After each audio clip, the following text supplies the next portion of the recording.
to our workshop. So, before we begin, if anyone has any questions, please feel free to leave them in the comment section and we'll get to them as soon as we can. Today, our topic is going to be the Wolfram language. And the Wolfram language is actually a really essential tool to help us make sense of the data that's out in the world. And today we're going to be going over the basics of the language, what makes the language unique, and going over topics and things we can do in it, such as variables, lists, and graphics that we can make. So I'm going to turn it over to Manuel so that he can start. He will be presenting the workshop today. So go ahead, Manuel. Hi there, everyone. As you heard, my name is Manuel, and well, I'm going to give a presentation, a workshop on the Wolfram language. And for that, I'm going to start by sharing out my screen.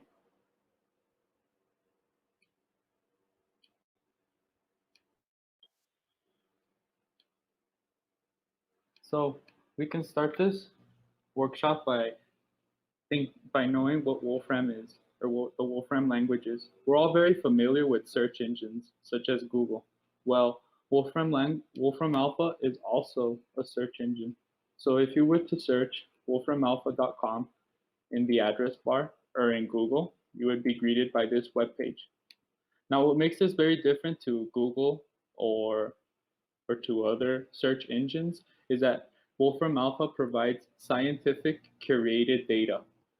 And to explain that, I will show you an example. So if I type in apple, I would expect to get apple as in the fruit, a red apple, but I don't. Instead, I get Apple, the company, and I actually get the stock trade or their latest trade in the stock market. And as you can see, we get all these tables and functionalities inside our browser that gives us all this information, current information, by the way, on the Apple stock. But this is the most powerful thing that I want to show, the visualizations. Here we can see the Apple stock trending over time, and we're able to change this. Now, these visualizations are very powerful to make sense of some type of data, and that's what this workshop is going to focus on how to create these type of visualizations. But before we can do that, we have to focus on the beginning. So all these things, they're all possible inside the Wolfram language. So if I were to type 1, 2, 3, 4 inside the search engine, I would be greeted with a plot. Now, this is something that we'll be recreating in our workshop. So let's get started. So in order to use Wolfram products, you first need to create an account. So I would suggest you to go to Google or to your search bar and you could type account.wolfram.com. Now, on this website, you will create your Wolfram ID. Wolfram ID is very important for you to integrate with all Wolfram products. And just to show you what all those products are,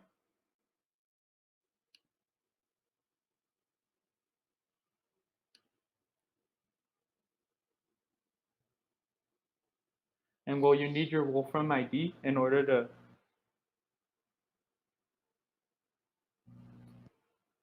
to be able to use all these features.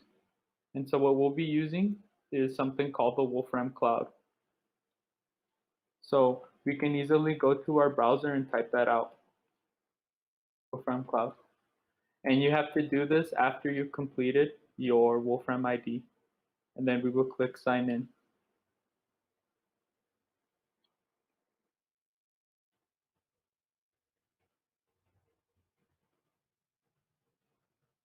Now go ahead and sign in.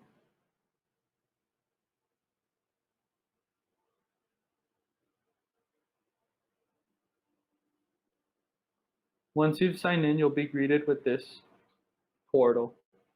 And what we're going to do is we're going to go to My Files. And we're going to start using a notebook. In the description of this stream, you'll be able to find a notebook similar to this one, which you can download and follow along. Or we can start out fresh. So once I downloaded my file, I could click upload.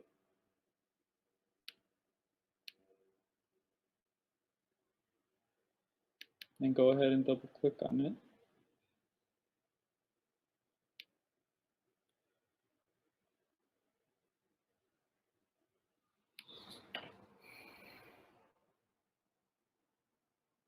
So now we're greeted with our notebook. So let's get started with this. So everything that we did inside the Wolfram Alpha search engine portal is interfacing the Wolfram language. As in, all those visualizations that we saw inside Wolfram Alpha are created using this language. Take it as the background operations that are going on that allow you to see these powerful visualizations. So to start off, learning the Wolfram language, we first need to learn about variables. And variables are not an exclusive topic to Wolfram Alpha or the Wolfram language, but they're very important in all types of programming languages. And how you do something and how you declare a variable is by first using an identifier. On the left-hand side, you can choose any phrase. And then on the right-hand side, you will specify what value you want it to be. And in order to run a cell inside the Mathematica notebook, you first have to click Shift Enter. And what this will do is it will store the value inside the variable. And we can do this with numbers as well. As you can see here, A equals 1, B equals 1, and then we're just adding these numbers together. And in order to do that, we need to do Shift Enter. And this will run the operation. We can create another variable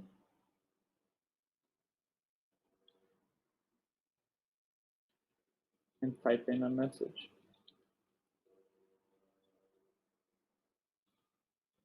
See? Now we learned about variables. Now we can move on to learning about lists.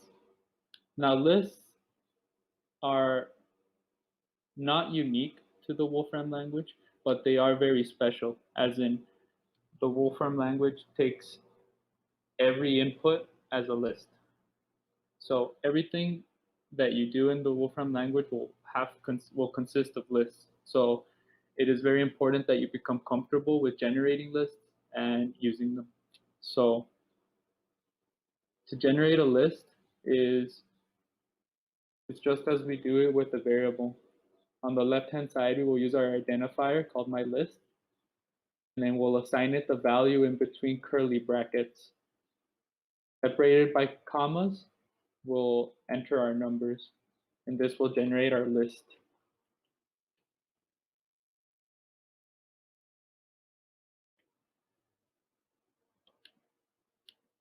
Now,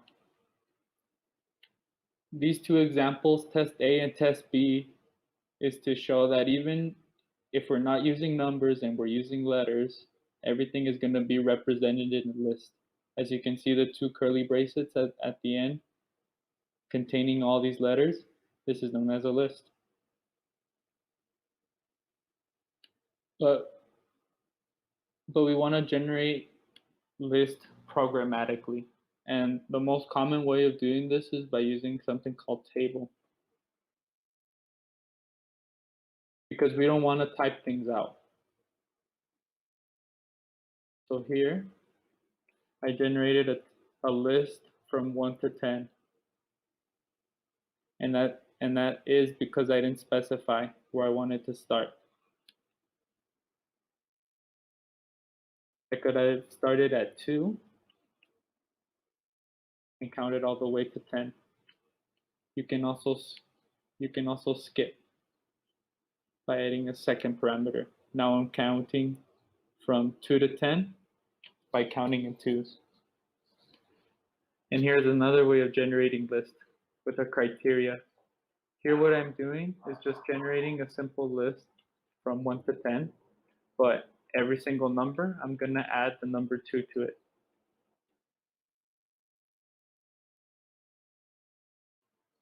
And in the language, there is a lot of functions that allow you to create certain type of patterns. And what functions are is a collection of code that allow you to obtain a certain functionality, such as this one, where I'm calling character range, which is commonly used to get letters from a certain range, as in I want all the letters from A to D, and I will get A, B, C, and D.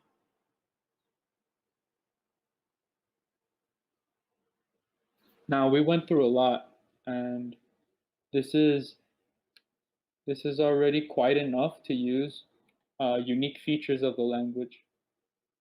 So we can go into the graphics section and we can start learning about building visualizations. So we'll start by using random integer. What random integer is a function that takes an argument that will give you a random number from 1 to the number that you specify. As in this case, I want a random number from 1 to 100. So if I click Shift Enter, I will get a random number every single time.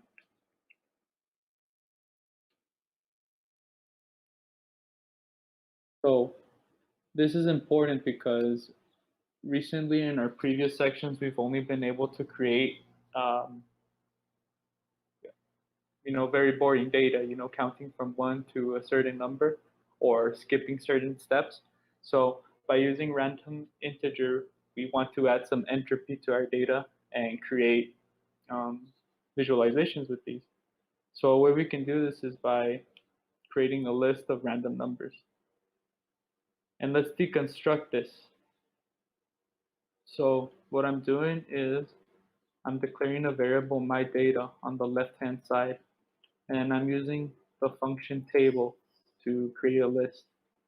And this list will be of random integers from 1 to 1,000. And how many numbers do I want? Well, I want 20.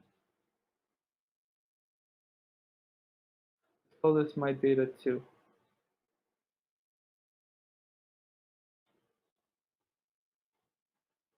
And this will create a list containing 20 elements with random numbers from 1 to 1,000. And just by doing this, we're able to use one of the many functionalities in the Wolfram language to plot our data, such as list plot that will give us dots. myData. And we can also do that with our previous variable, myData.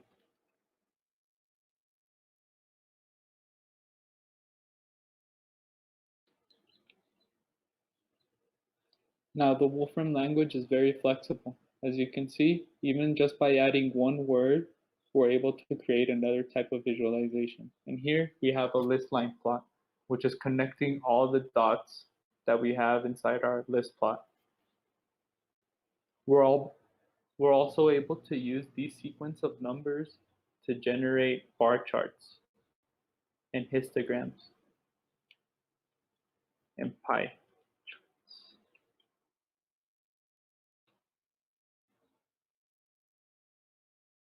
As you can see, just with one simple format of data, you're able to generate several illustrations of graphics that display what is contained inside your list.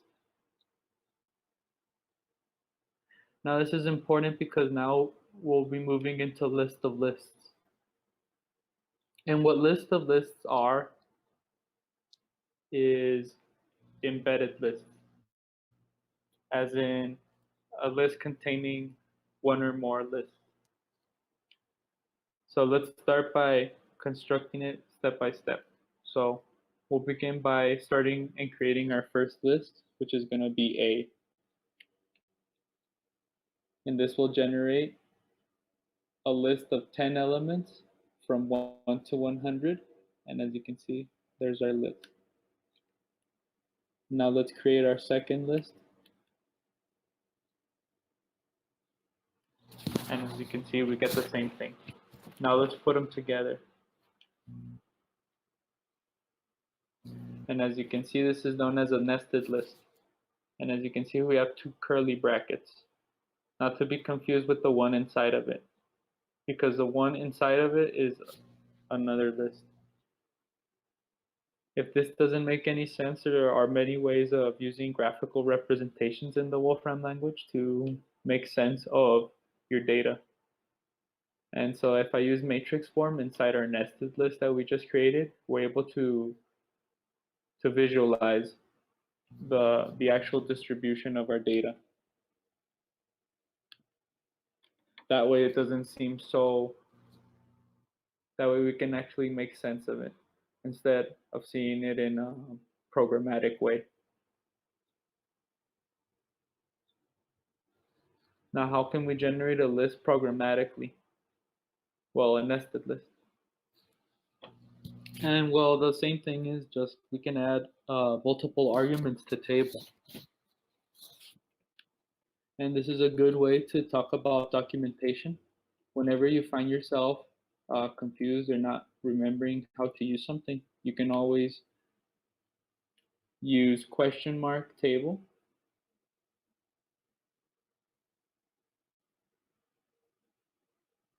And this will list out information that you can use. As you can see, it takes an expression, which is going to be our random integer. And then it'll take two arguments, I and j, which is going to be this one down here, I and j. And this will give us a nested list. And this is how we create this matrix. Now, a big part of the Wolfram language is not memorizing all of it because it is very extensive. So it is very important that you become familiar with documentation. So what you can do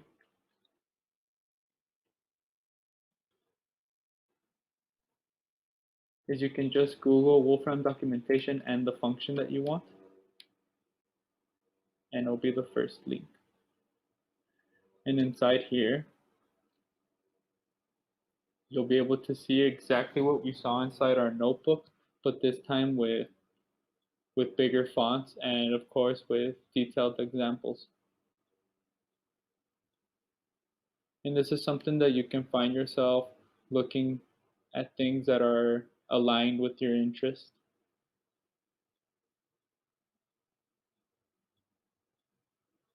But once again, just to reiterate, like a big part of programming in the Wolfram language is not to memorize anything, but to be very familiar with the documentation and with the concepts, such as lists. So you can see everything is a list. And so that's just how we created our nested list programmatically.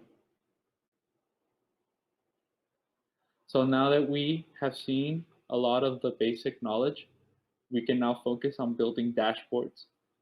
And we've actually seen a lot of information if you really think about it, as in variables. We saw lists. We saw how to create lists programmatically, how to build them based on a criteria, how to create them with some entropy, as in random numbers, and then how to plot them.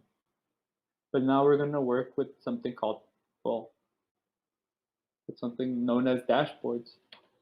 And this is a unique feature inside the language where you're able to combine plots and edit them. So let's start out by something that you should already be familiar with, and that's creating a list of random numbers. And so we're going to create 10 random numbers.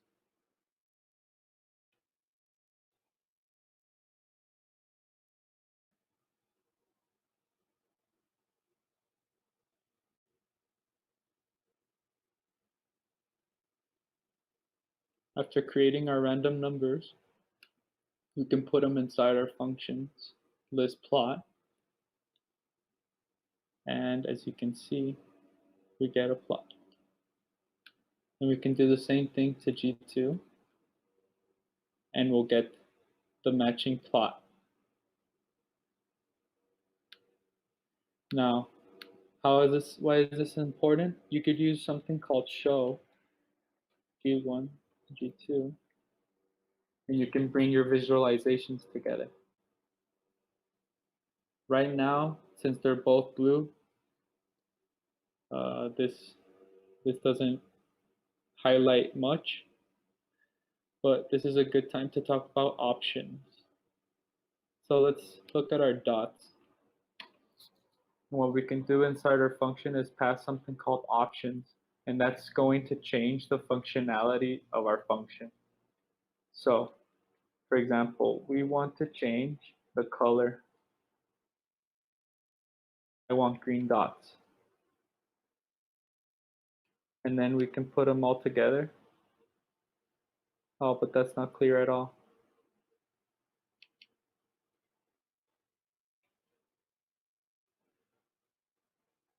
Black, that always shows. See, and as you can see, you're able to overlay your plots.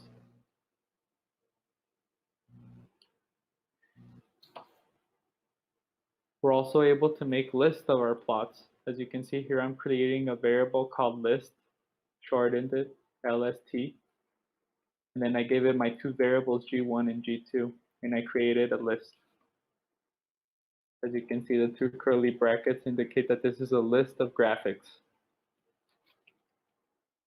You can use some of Wolfram Alpha's built-in functionality to render these graphics, also known as graphics row or graphics column. And what this does is that it will render our visualizations on the x-axis because we specified row. But we can also use column, and it'll do it on the y-axis.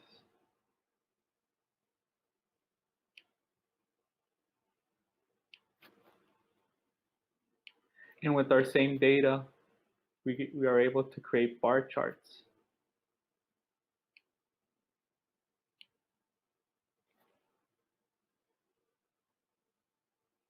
Well, that doesn't look nice. How about we change this to a pie chart?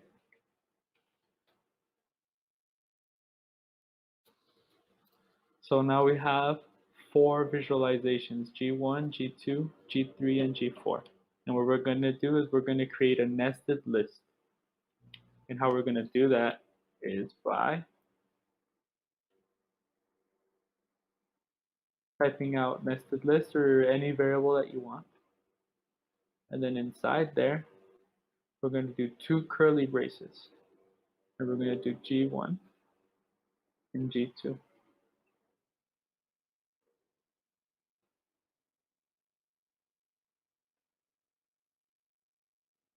And then another nested curly braces. And we click Shift Enter. And as we can see, we have a nested list of graphics denoted by the 2 curly braces. And with this nested list, we're able to use something called graphics grid. And we're able to put it all together.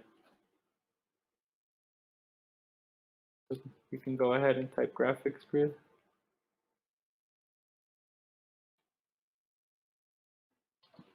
And that puts all of our plots together.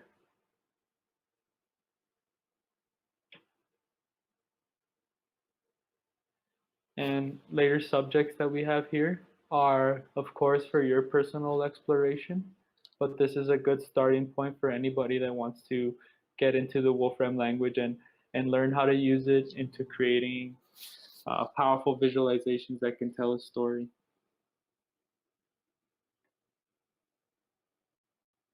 We can start by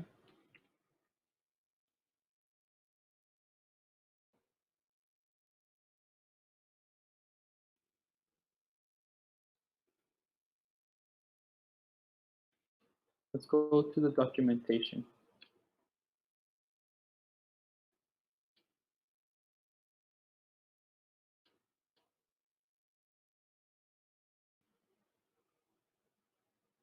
And in here,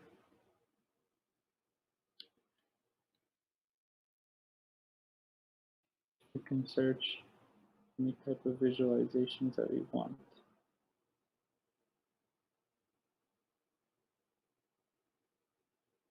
And I'm doing this to highlight what options are. See, like this one is a good example. How can we recreate this? Using with the knowledge that we saw today. So, oh my God.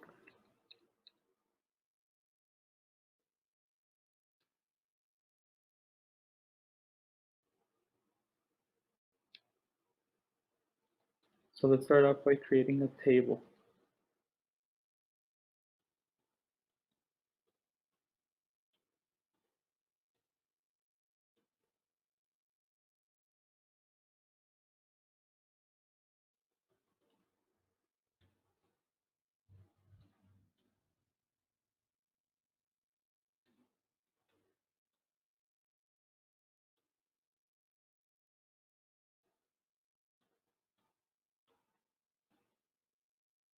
Let's go ahead and put this together.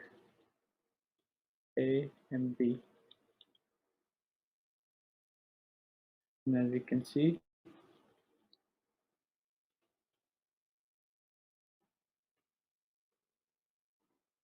we have a nested list. We can use this with list plot.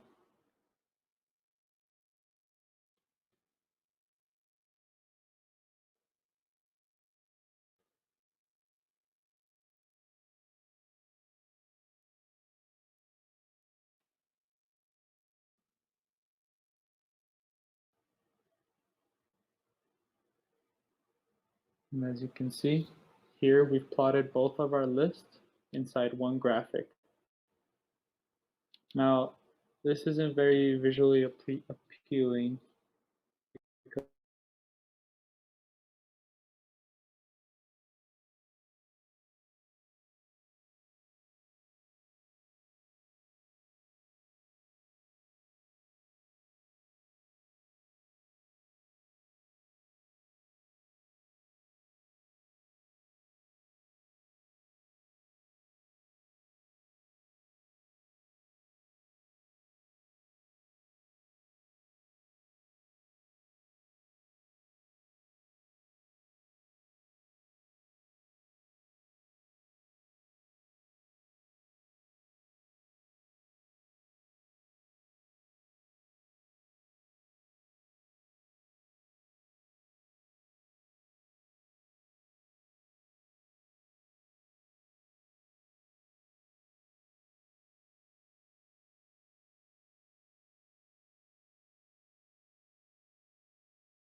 let's give it a title, my title.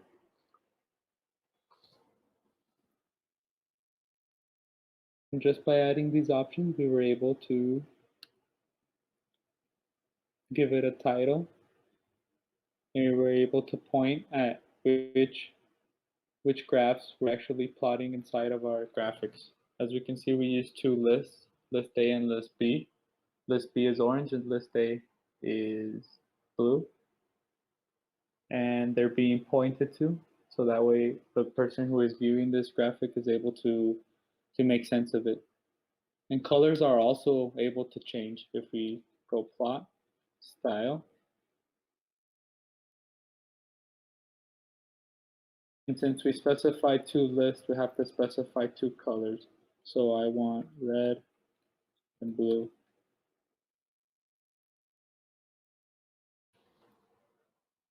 And the reason we have to specify two is because we use list A and list B, and you can see that by A and B in our previous example.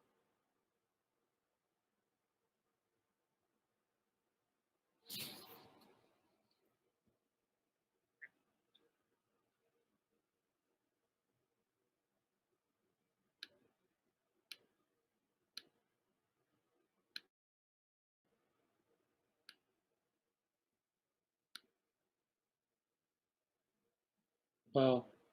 And that's for today's PLE. And I hope you enjoyed today's presentation.